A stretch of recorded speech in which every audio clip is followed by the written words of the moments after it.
शहरी तरमीमी कानून के खिलाफ 10 जनवरी को हैदराबाद में पुरअमन एहतजाज होने वाला है। मुश्तरका मजलिस अमल के ज़ेर एहतमाम 10 जनवरी को नमाज जुमे के बाद ईदगाह मीर आलम से शास्त्रीपुरम ग्राउंड तक पुरअमन तिरंगा रैली निकाली जाएगी। इस सिलसिले में मुश्तरका मजलिस अमल का हैदराबाद में एक इजलास मुनक्किद हुआ, जिसमें MIM सदर असदुद्दीन ओवैसी और उलमा और दानिश्वरों ने शिरकत की। असदुद्दीन ओवैसी ने अमन व अमान की बरकरारी की अवाम से अपील की। शाह साहब तो ऐसा ही KCR एक अच्छा डिसीजन लेंगे और हम उसका इंतजार कर रहे हैं, मगर हम बार बार हर जगह पर जहां पर हमारी मीटिंग हो रही है, प्रोटेस्ट मीटिंग, हम अपना ये डिमांड पेश कर रहे हैं कि तेलंगाना गवर्नमेंट जिस तरह केरला में वहां की सरकार ने NPR पर स्टे लगाया, उसी तरह का कोई फैसला ले। ये हमारा डिमांड है और मुझे यकीन है कि KCR एक पॉजिटिव डिसीजन जरूर लेंगे। JNU में तशद्दुद की आग अब मुल्क के दीगर शहरों में भी पहुंच रही है। आज गुजरात के अहमदाबाद में ABVP और NSUI के तलबा में झड़प हो गई। ABVP दफ्तर के पास दोनों ग्रोह आमने सामने आ गए, दोनों तरफ से पत्थर डंडे चले। इस दौरान कुछ लोग जख्मी भी हुए। पुलिस ने इन्हें मुंतशिर करने के लिए लाठीचार्ज किया।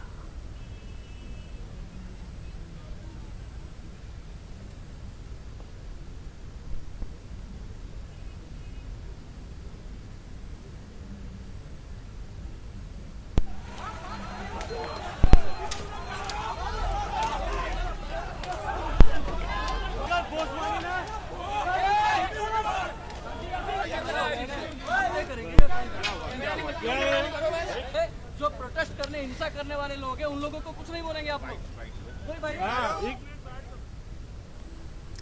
JNU transparency officer Chintamani Mahapatra ने कहा कि तलबा पर जो भी तशद्दुद हुआ था, सब इसकी मुखालफत करते हैं। इस वाक़े की मैं भी मुखालफत करता हूं। उन्होंने कहा कि ऐसा पहले कभी नहीं हुआ था, जो कि आज हुआ।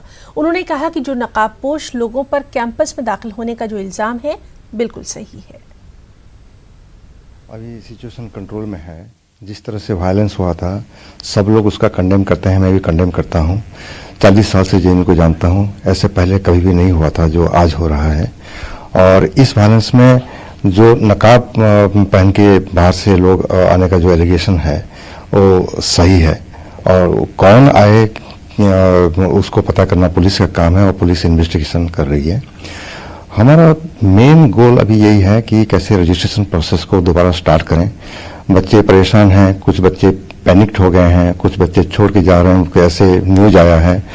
तो हमारा पहला गोल है कैसे स्टेबिलिटी लाएं, शांति लाएं और रजिस्ट्रेशन प्रक्रिया को शुरू करें। उम्मीद है कि स्टेबिलिटी अतिशीघ्र ही आएगा, क्योंकि हम तो स्टूडेंट लोगों से काफी बार बात कर चुके हैं, बात करेंगे भी, और बातचीत में कोई ना कोई सुझाव निकल के आएगा। हम MHRD को भी साथ में रहते हुए उनसे बातचीत करके सारे जो हो रहा है JNU में उनको बताया, और लेफ्टिनेंट गवर्नर से भी मिले थे और उनसे भी बातचीत हुई, सब कुछ बताया। और इतने दिनों से जो हो रहा है उसका पहला कारण तो ये था, बहुत सारे बच्चे को एग्जाम देने के लिए प्रिवेंट किया गया। और स्टूडेंट लोग अगर एग्जाम बॉयकॉट करते हैं, उनका वॉलंटरी होता है, मगर दूसरों को एग्जाम नहीं देने के लिए प्रिवेंट करना, फिजिकल प्रिवेंट करना, वो गलत है। फिर भी हमने ये तय किया कि जितने बच्चे एग्जाम नहीं दे पाए उनको भी हम सुविधा प्रदान करेंगे और 20 जनवरी तक वो अपना एग्जाम दे सकते हैं। और इन द मीन टाइम उनका प्रोविजनल रजिस्ट्रेशन होगा। इसमें बहुत सारे बच्चे खुश हो गए थे। और ये प्रॉब्लम इसीलिए हो रहा है कि जो लोग स्ट्राइक पे हैं शुरू से, अभी रजिस्ट्रेशन प्रक्रिया के खिलाफ हो गए और उनको बुरा लगा कि हमने उनको एक अल्टरनेटिव सिस्टम एग्जाम देने का भी ऑफर किया। अभी एक अल्टरनेटिव सिस्टम रजिस्ट्रेशन करने का भी ऑफर किया। तो ये जो रजिस्ट्रांस है, रजिस्ट्रेशन करने नहीं देंगे। बच्चे अगर रजिस्ट्रेशन नहीं करेंगे, स्टूडेंट कैसे रहेंगे? अगर स्टूडेंट नहीं रहेंगे तो एग्जाम कैसे देंगे? तो ये तो पूरे सिस्टम कोलैप्स हो जाएगा इस तरह से कोई आर्गुमेंट करेगा। तो डेमोक्रेसी में हर एक सिटीजन का ये अधिकार है, फ्रीडम ऑफ स्पीच है और अधिकार है कि प्रोटेस्ट करें, मगर जो भी करना है कानून को नजर में रखते हुए, कानून को ना तोड़ते हुए करना। और नाज़रीन सीधे रुख करेंगे कोलकाता का, जहां मौजूद है हमारे साथ न्यूज़ 18 नुमाइंदा आशिका। आशिका, आपसे जानना चाहेंगे, लगातार हम देख रहे हैं कि वहां पर भी जो एहतजाज है वो देखा जा रहा है। आज जिस तरह से जादवपुर से भी, यूनिवर्सिटी से भी इसी तरह की खबरें आई थी, क्या कुछ आपके पास तफसीलात हैं? आशिका जी बिल्कुल, कल की तस्वीरें वो थी जब जादवपुर यूनिवर्सिटी के स्टूडेंट्स थे जो रैली निकाल रहे थे। एबीवीपी के स्टूडेंट्स के साथ उनकी भिड़ंत हो गई, जिसके बाद पुलिस ने उनके ऊपर लाठियां भी बरसाई। आज फिर यहाँ पर रैली निकाल रहे हैं जादवपुर यूनिवर्सिटी के जो स्टूडेंट्स हैं। आप लोग बताइए कल क्या हुआ था, आज क्यों रैली निकाल रहे हैं? देखिए, आज का जो रैली है वो सिर्फ कल का इंसिडेंट के मुद्दे में नहीं है, वो लगातार देश में जो यूनिवर्सिटी है, सभी यूनिवर्सिटी में पुलिस या फिर गुंडे, एबीवीपी के गुंडे जैसे स्टूडेंट लोगों के ऊपर अत्याचार कर रहा है, क्रैकडाउन आ रहा है, इसके खिलाफ है। हम लोग देखेंगे जामिया से जो शुरू हुआ था वो खत्म नहीं हुआ है, अलीगढ़ में हो रहा है, जेएनयू में हो रहा है, अभी जादवपुर यूनिवर्सिटी में हुआ है, वो शेष नहीं हो रहा है। ये जो गवर्नमेंट है, ये गवर्नमेंट अगर गिनीज वर्ल्ड रिकॉर्ड में एक कॉलम होगा जो कौन सा सरकार, कौन सा गवर्नमेंट स्टूडेंट लोगों को सबसे ज्यादा पीटा, तो ये गवर्नमेंट नंबर 1 होगा। अगर ऐसे एक कॉलम रहेगा कौन सा सरकार के खिलाफ स्टूडेंट लोग सभी यूनिवर्सिटी से निकल के आए, सबसे ज्यादा प्रोटेस्ट कर, तो इस गवर्नमेंट के खिलाफ होगा। देश के स्टूडेंट, युवा, देश के यूनिवर्सिटी के स्टूडेंट, सभी लोग अभी सरकार जो स्टूडेंट लोगों के ऊपर लाठीचार्ज कर रहे हैं इसके खिलाफ है। तो यहाँ पर की तस्वीरें मैं आपको दिखा दूं, ये छात्र संगठन जो है यहाँ पर तैयार है। यहाँ से रैली अभी निकाली जाएगी और ये रैली आगे कोलकाता के निज़ाम पैलेस तक जाएगी, जहाँ पर आईबी का दफ्तर है और मिनिस्ट्री ऑफ होम अफेयर्स का दफ्तर है। और इसके अलावा छात्र जो हैं अलग कॉलेजेस से भी यहाँ पर भारी संख्या में मौजूद है, जो कि यहाँ से इस रैली का हिस्सा बनने वाले हैं। जी आशिका, लगातार हम देख रहे हैं कि जो तलबा हैं, जो स्टूडेंट्स हैं, वो लगातार कहीं ना कहीं इन तमाम चीज़ों को लेकर सामने आ रहे हैं। आपसे ये जानना चाहेंगे, सिक्योरिटी को लेकर वहाँ पर क्या कुछ खास बंदोबस्त किए गए हैं? जी, ये रैली शुरू होने के काफ़ी देर पहले से ही पुलिस बल यहाँ पर भारी संख्या में मौजूद रही है। यहाँ पर आगे जो है देखा जा सकता है पुलिस के जो लोग हैं वो भी भारी संख्या में मौजूद हैं। महिला पुलिस बल को भी आज तैनात किया गया है भारी संख्या में। कल आरोप ये लग रहे थे छात्रों की तरफ से कि जो यहाँ पर पुलिस के जो पुरुष थे वो उन्होंने लाठियां बरसाई महिलाओं के ऊपर, तो इसको लेकर के इंतजामात आज पूरे हैं। पुलिस बल बहुत भारी संख्या में मौजूद है। यहाँ पर जो छात्र हैं वो अपनी तरफ से मौसीकी के जरिए भी अपना विरोध प्रदर्शन प्रकट कर रहे हैं। क्या आपका संदेश है आज गिटार लेकर सड़क पर क्यों? देखिए, मेरा पहले मैं ये कहना चाहता हूँ कि मेरा गला बहुत ख़राब है, मेरा गला बैठा हुआ है। द थिंग इज, मैं ये कहना चाहता हूँ कि जो भी अपनी मौसीकी या फिर जो भी कोई भी आर्टिस्ट हो, अभी घर में बैठ के अपने आर्ट को प्रदर्शन करने का टाइम नहीं है बॉस। अभी सड़क पे उतरो, जो भी आर्ट है, जो भी कुछ करना चाहते हो। यहाँ पर इनका गला खराब है पर इनके गिटार से ये शोर कर रहे हैं और अपनी आवाज़ जो है वो सरकार तक पहुँचाना चाह रहे हैं। और इनका कहना है कि जो भी हो सभी सड़क पर उतरें और अपना विरोध जाहिर करें। जी आशिका, वहाँ पर हमें कुछ लड़कियां भी नज़र आ रही हैं। जिस तरह से हम लगातार देख रहे हैं कि प्रोटेस्ट में लड़कियां जो हैं वो अब बड़ी तादाद में निकलकर सामने आ रही हैं। आपके पास भी हमें कुछ लड़कियां दिखाई दे रही हैं, क्या कुछ हम उनका कुछ रिएक्शन जो है वो इस वक्त जानना चाहेंगे? बिल्कुल, लड़कियां भी बड़ी संख्या में मौजूद हैं। आप लोग कहाँ के स्टूडेंट्स हैं? कलकत्ता यूनिवर्सिटी। क्या आज क्यों सड़क पर उतरे हैं?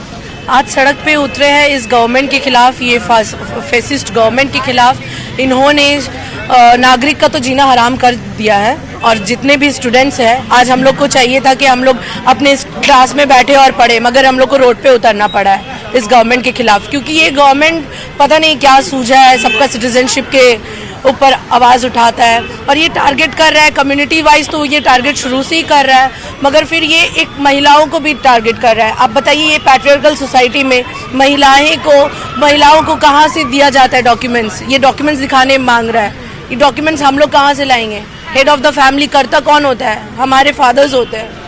अब 4 फादर्स को डॉक्यूमेंट्स ला के बोल रहा है अभी दिखाने। तो अभी 4 फादर्स ही लेते आप वोट, क्यों हम लोग से वोट लिए हैं? अभी वोट हम लोग से लिए और हम ही लोग के वोट के ऊपर एज अ सिटीजन है या नहीं है उस पर सवाल उठा रहे हैं। और ऐसा कोई गवर्नमेंट करता है कि स्टूडेंट्स के ऊपर अत्याचार करता है? पुलिस का तो अलाउड ही नहीं है कि आप महिलाओं को टच भी करें। मेल पुलिस कल मेरी फ्रेंड्स लोग को, नवमिता नाम है उसको मारा है बुरी तरीक़ा से, रोड पे घसीट के मारा है। तो ये सिर्फ एक महिला की आवाज नहीं है, ये एक छात्रा है जिनकी आवाज आपने सुनी। शिकायत सभी को है, प्रशासन से, पुलिस से। यहाँ पर छात्र लामबंद हो चुके हैं, एक साथ यहाँ से रैली निकाल रहे हैं। जी आशिका, हम ये भी जानना चाहेंगे वहाँ पर जो स्टूडेंट्स मौजूद हैं उनसे कि क्या ये सिर्फ CAA या NRC के खिलाफ है या फिर जो दूसरी यूनिवर्सिटीज़, चाहे जामिया की बात करें, JNU की बात करें, इनके स्टूडेंट्स के साथ भी अपना इजहार यगानगत करने के लिए ये लोग वहाँ पर मौजूद हैं? क्या इनको पता है कि ये वहाँ पर मौजूद क्यों है? ये सवाल आप अपने तरीके से ज़रूर पूछिए इनसे। बिल्कुल, यहाँ पर कुछ छात्राएं हैं, इनसे हम बात करने की कोशिश करेंगे। आप लोग आज यहाँ किस मुद्दे पर आए हैं? देखिए, इंडिया में लास्ट फ्यू वीक से बहुत सेंट्रल गवर्नमेंट जो है स्टूडेंट्स के ऊपर, माइनॉरिटीज़ के ऊपर बहुत ऐसे फैसले ले रहे हैं जो हम लोग एक्सेप्ट नहीं कर पा रहे हैं। आज हम लोग जा रहे हैं होम मिनिस्ट्री, जो निज़ाम पैलेस है, होम मिनिस्ट्री का ऑफिस है वहाँ पे। तो हम लोग जाके अपना CAA के खिलाफ है, NRC के खिलाफ है? बिल्कुल है। CAA NRC बहुत ही अनडेमोक्रेटिक है सभी के। ये जो कानून लाया गया है वो लोग बोल रहे हैं कि यहाँ से इस कानून से किसी का भी सिटीजनशिप नहीं जाएगा, लेकिन इस एक्ट में प्योर बोला गया है कि 5 जो अल्पसंख्यक धर्म के लोग हैं पाकिस्तान, बांग्लादेश और अफगानिस्तान से, उन लोगों के अलावा और किसी को भी नागरिकता नहीं दी जाएगी। और हमारे जो और भी सारे जो नेबर कंट्रीज है लाइक श्रीलंका, बांग्लादेश, उन सबको इस एक्ट में नहीं है वो लोग। तो अगर आप नागरिकता देना चाहते हैं तो क्यों इस तरीके से भेदभाव कर रहे हैं आप? तो यहाँ पर लोगों को शिकायत कहीं CAA से है, तो कहीं NRC से है, तो कहीं NPR से है। कहीं स्टूडेंट्स के ऊपर जो अत्याचार हुए हैं इनका सवाल उठ रहा है। जी आशिका, लगातार हम देख रहे हैं कि किस तरह से मुल्क के मुख्तलिफ जो यूनिवर्सिटीज़ हैं वहाँ से स्टूडेंट्स इसी तरह से निकलकर सामने आ रहे हैं। आज हम आपसे ये जानना चाहते हैं कि क्या वहाँ पर आपको कोई सियासी पार्टी का भी कुछ वहाँ नज़र आया है या सिर्फ ये तलबा हैं, सिर्फ स्टूडेंट्स हैं? जी, मुख्य रूप से ये कहा जा सकता है कि लेफ्ट समर्थित संगठन जो हैं उसके छात्र बड़ी संख्या में शामिल हुए हैं। कल जो विरोध प्रदर्शन देखा गया था, जहां झड़प हुई ABVP और लेफ्ट के जो स्टूडेंट विंग्स थे उनके बीच में, साफ तौर पर देखा जा रहा था कि वहां पर पॉलिटिकल पार्टीज द्वारा बैक्ड जो विंग्स थे स्टूडेंट्स के, वो आपस में भिड़े थे, जिसके बाद पुलिस को लाठीचार्ज तक करना पड़ा था।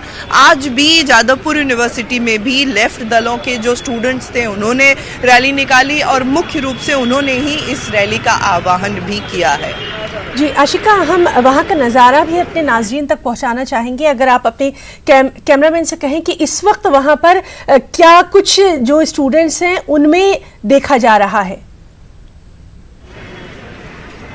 जी, यहाँ पर स्टूडेंट्स जो फिलहाल हैं वो तैयारी से अपनी यहाँ पर सभी लामबंद हो चुके हैं, तैयार हो चुके हैं। जो जिस तरह से अपना विरोध प्रकट कर सकता है वो उस तरह से कर रहा है। जैसे कि मैंने पहले भी आपको तस्वीरें दिखाई, यहाँ पर एक छात्र हैं जो कि अपना गिटार लेकर के सड़क पर उतरे हैं। इसके अलावा और भी छात्र हैं जो कहीं डफली लेकर हाथ में, तो कहीं प्लेकार्ड लेकर के और कहीं झंडे लेकर के यहाँ पर निकले हैं और विरोध प्रदर्शन में शामिल हो रहे हैं। जी आशिका, लगातार हम आपसे अपडेट ले रहे हैं। बहुत बहुत शुक्रिया आपका तमाम तर जानकारी के लिए। और इस अहम खबर पर लगातार हमारी भी नज़र बनी हुई है। एक और बेहद अहम खबर, जनरल कासिम सुलेमानी के जनाजे में भगदड़ मची है। उनके जुलूस जनाजा में भगदड़ मची है और बेहद अफसोसनाक खबर कि इस भगदड़ में कई लोगों की मौत भी हो गई है। तो जनरल कासिम सुलेमानी के जनाजे में भगदड़ मची है, उनके जुलूस जनाजा में भगदड़ हुई है। भगदड़ में अभी तक की जो इत्तलात है उनके मुताबिक कई लोगों की मौत की खबर भी आ रही है।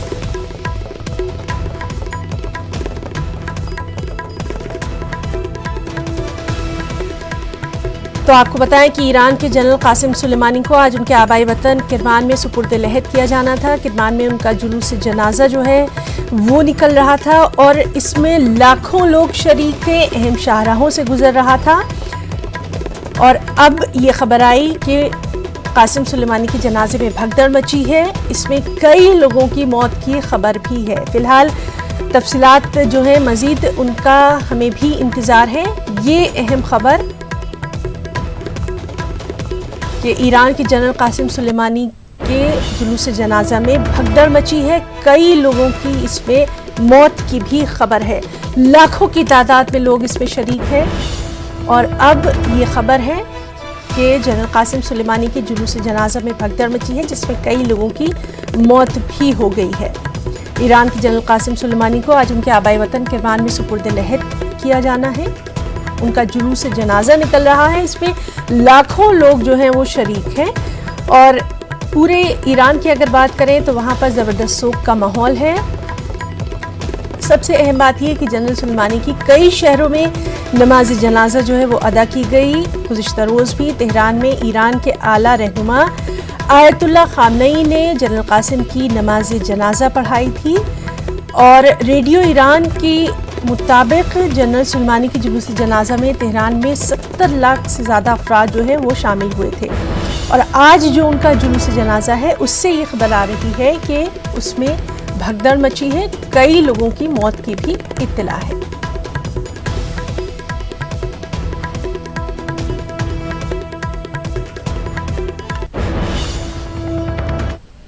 तो इस अहम खबर पर ही लगातार हमारी नज़र बनी हुई है। उधर जेएनयू तशद्दुद मामले में पुलिस कसूरवारों की तलाश कर रही है।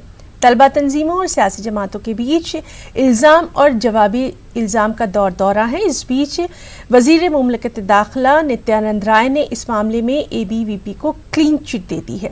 नित्यानंद राय ने मजीद कहा कि बीजेपी का कोई कारकुन हुजूम का हिस्सा नहीं था, उन्होंने कांग्रेस और आप पर वार किया। वज़ीर मुमलिकत दाखिला ने कहा कि कांग्रेस और आप तलबा के मुस्तक़बिल से ना खेलें। भारत के उन राजनीतिक दलों से जो कांग्रेस, केजरीवाल और कम्युनिस्ट वहाँ उकसाने में लगे हैं, उनको भी कहना चाहता हूँ कि बच्चे अपने जो वहाँ पढ़ रहे हैं, अपने छात्र भाई और छात्रा बहनें जो वहाँ पढ़ रही है उसके भविष्य पे गौर करे, ओछी राजनीति नहीं करे और इस प्रकार के कार्रवाई को वह नहीं करे जिससे कि उत्तेजना छात्रों में फैले। कि जो लगातार ये कह रहे हैं कि जो छात्र वहाँ पर आए थे नकाबपोश वो दरअसल बीजेपी के आरएसएस के भैया गुंडे थे, वो ये बात कह रहे हैं। देखिए भारतीय जनता पार्टी शांति में विश्वास करती है, व्यवस्था में विश्वास करती है, कानून में विश्वास करती है। भारतीय जनता पार्टी का कार्यकर्ता या कोई भी नेता इस प्रकार की घटनाओं में न कहीं से उनकी सोच बन सकती है, न ही कहीं किसी को उकसा सकते हैं, न ही कहीं किसी को बढ़ावा दे सकते हैं। ऐसा काम कम्युनिस्ट, कांग्रेस और केजरीवाल का काम है। मरकजी वजीर प्रकाश जावड़ेकर का कहना है कि जल्द नकाबपोश बेनकाब होंगे। उन्होंने कहा कि गलत फहमियां फैलाकर लोगों को उकसाया जा रहा है। गृह मंत्री जी ने ऑर्डर दी है और मुझे विश्वास है जो भी नकाबपोश आए थे लोग और जिन्होंने हिंसा करी वो बेनकाब हो गए।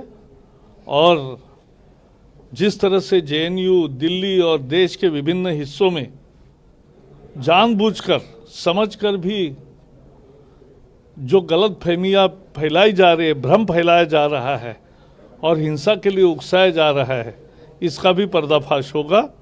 ये सारी घटनाएं एक सूत्र में ही देखना चाहिए। अलीगढ़ मुस्लिम यूनिवर्सिटी में पुलिस फायरिंग के अलावा मुजफ्फरनगर, कानपुर और दीगर अजला में पुलिस तशद्दुद के मामलात सामने आए थे। इस सिलसिले में इलाहाबाद हाई कोर्ट ने तमाम मामलों की जांच का हुक्म दिया है। कौमी इंसानी हकूक कमीशन के जरिए जांच कराने का हुक्म दिया गया है। अलीगढ़ ओल्ड बॉय मोहम्मद अमन खान की अर्जी पर अदालत ने समाअत करते हुए ये हुक्म दिया। इस मामले पर आइंदा समाअत अब 17 फरवरी को होगी।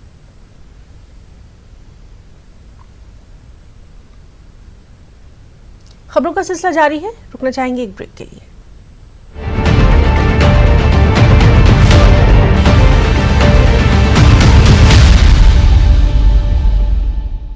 इन आदतों से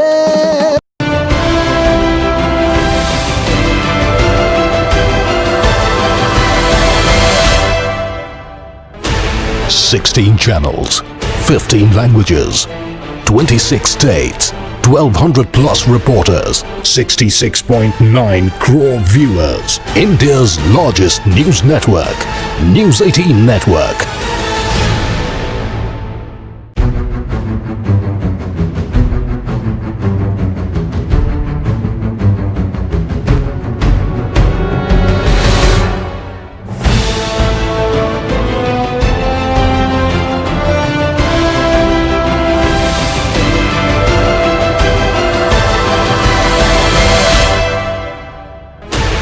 Sixteen channels, 15 languages, 26 states, 1200 plus reporters, 66.9 crore viewers. India's largest news network, News 18 Network.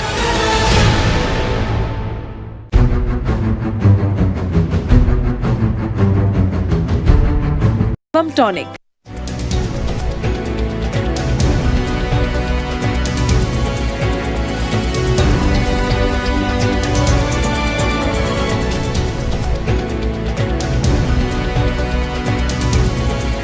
News headlines के प्रायोजक सच्ची सहेली, महिलाओं के लिए सबसे भरोसेमंद औषधि एवं टॉनिक।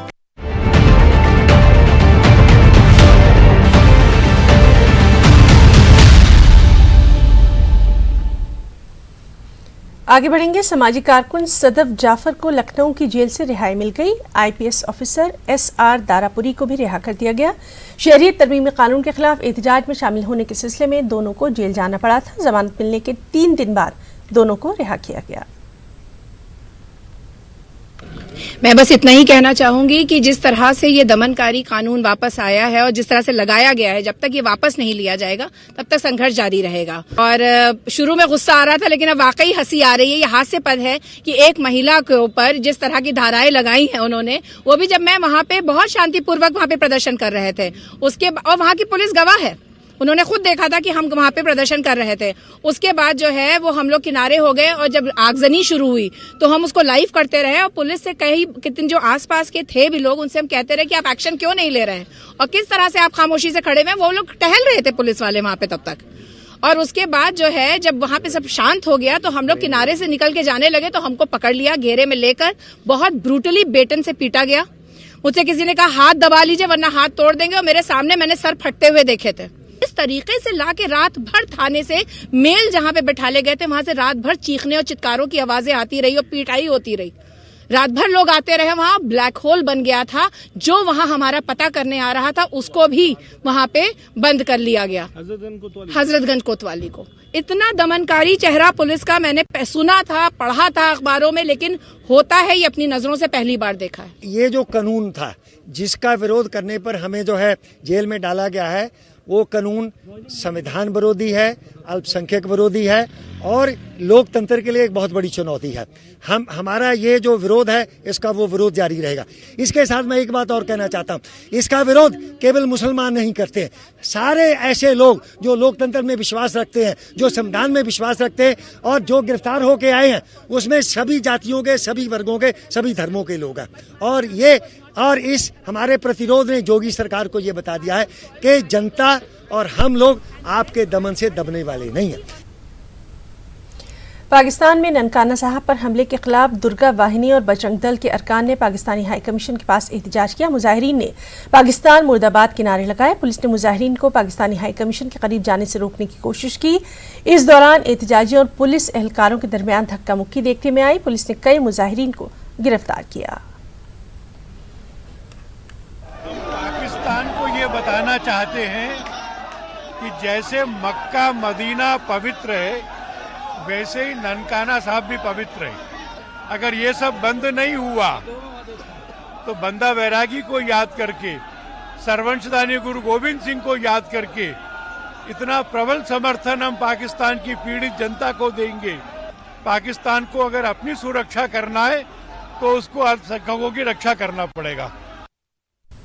मगरबी बंगाल में मदारिस में चल रही तकर्री का मामला हल होता हुआ नजर आ रहा है। मगरबी बंगाल में बनाए गए कमीशन की वजह से तकर्री का रास्ता साफ हो गया है। हमारे नुमाइंदे खुर्रम शहजाद ने इस मामले में बातचीत की। बंगाल के 600 मदरसों में असातिज़ा की तकरीर का मामला सुप्रीम कोर्ट आया था, क्योंकि ये तकरीर कमीशन के ज़रिए की गई थी।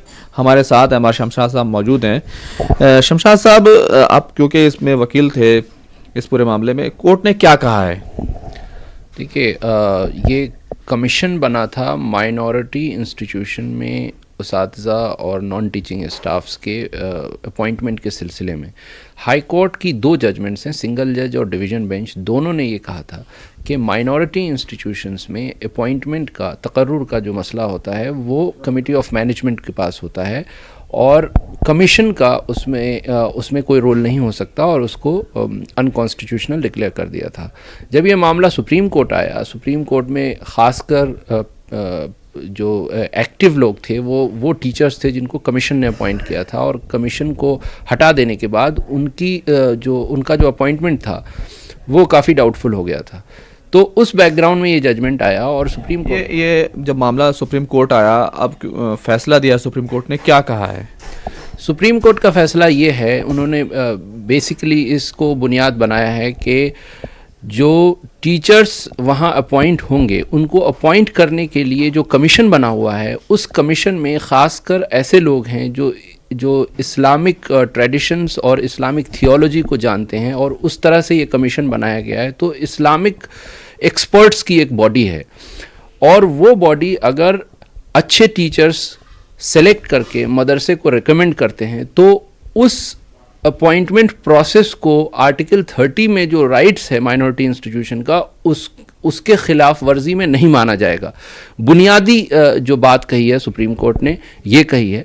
ये अलग बात है कि ये पहली बार हुआ है जो माइनॉरिटी इंस्टीट्यूशंस, जो डिक्लेयर्ड माइनॉरिटी इंस्टीट्यूशंस हैं, जिस पे कोई डाउट नहीं है, उनके अपॉइंटमेंट्स की बात स्टैट्यूटरी कमीशन से आई है।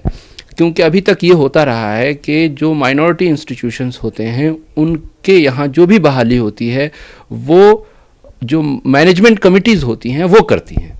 ये इस तरह से ये जजमेंट थोड़ा अलग है। जिस तरह से ये फैसला आया है, तो क्या अब जो मदरसे होंगे जहाँ असातिज़ा की तकरीर होगी या नॉन टीचिंग स्टाफ की तकरीर होगी, उनको इसके लिए मानना ज़रूरी है या उनके लिए कुछ और भी रास्ता है? देखिए, जो 2008 का एक्ट है, उस एक्ट में बहुत वाज़ा तौर से ये लिखा हुआ है कि जो कमीशन एक सिलेक्शन करेगा और कैंडिडेट रिकमेंड करेगा, उसको मदरसों को मानना पड़ेगा। तो इसका मतलब ये है कि ये बाइंडिंग होगा प्रोसेस मदरसों पे, और अगर उसको वो नहीं मानते हैं तो चूँकि वो एडेड मदरसे हैं, तो एडेड मदरसे पे सरकार उस पर अगर चाहे तो कार्रवाई भी कर सकती है। सीधे तौर पर अब ये है कि बंगाल हुकूमत ने जो कमीशन, इंडिपेंडेंट कमीशन अपॉइंट किया है, उसके ज़रिए से मदरसों में तकर्रुरी का रास्ता साफ हो गया है। उम्मीद की जानी चाहिए कि जो तकर्रुरी होगी न सिर्फ उसमें शफाफियत होगी बल्कि क्वालिफाइड कैंडिडेट्स आएंगे, और सुप्रीम कोर्ट ने इसको आर्टिकल 30 और 29 के खिलाफ नहीं माना है। कैमरामैन रमेश के साथ खुर्रम शहजाद, न्यूज़ 18 उर्दू, दिल्ली। खबरों में फिलहाल इतना ही। आदाब।